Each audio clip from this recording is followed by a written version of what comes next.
5 years ago, Blake Griffin declared an end to the municipality he had created. Lob City, he told ESPN, doesn't exist anymore.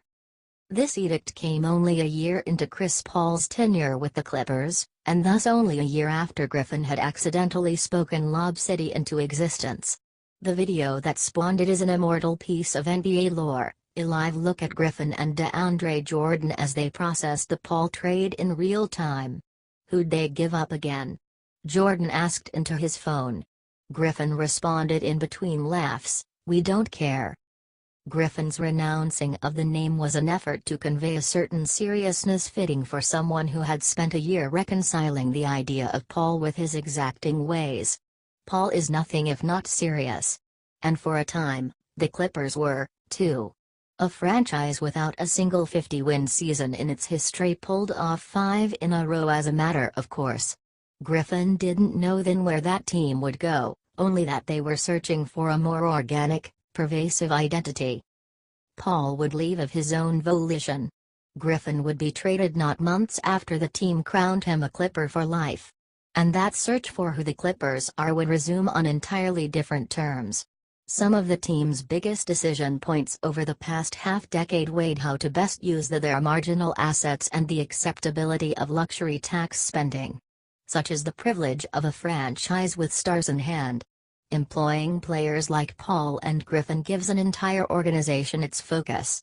It makes something like the prospect of resigning DeAndre Jordan in free agency a reality the Clippers may need to wrestle with this summer.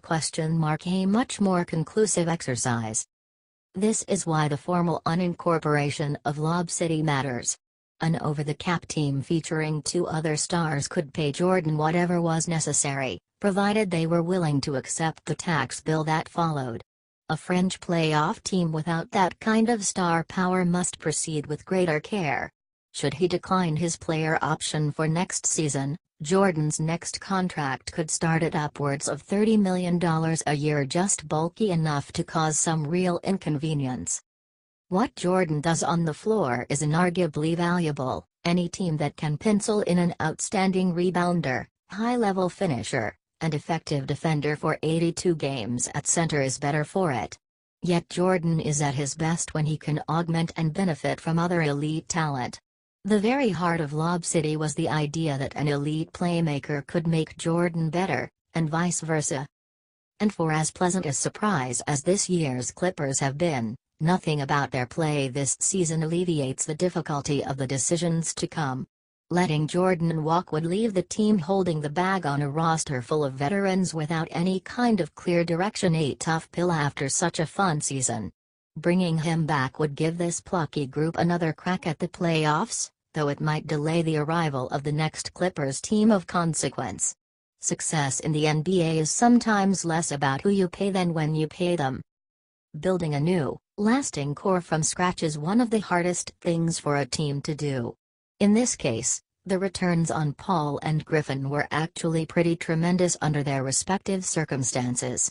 Lou Williams and Tobias Harris have managed to carry a functional offense, one that has outscored 22 other teams in spite of some considerable injuries. Yet assuming Jordan returns, where is the growth potential with this team? How many players on the Clippers' current roster are even likely to improve in some notable way? There is a fundamental difference between a new team and an up-and-coming one. Just because the Clippers turned over their roster does not grant them any kind of trajectory. All of which lends this Clippers season its escapist feel. A team prepared for the worst first in dealing Paul, then in suffering injury upon injury, is still alive in the playoff race after 77 games. Williams has been a whirlwind. Harris could stick around LA for a while yet. There are success stories from Montrezl Harrell to Tyrone Wallace, and a sense of goodwill for a team that has improbably held it together. But at some point the dream will end, whether by a first-round exit or the cold numbers game of a tough Western Conference. It's then that the Clippers will need to suss out some new identity. Team president Lawrence Frank told SI's Ben Golliver that the front office went into the season wanting to redefine who a Clipper is. In the next few months, they'll have the chance to make it clear.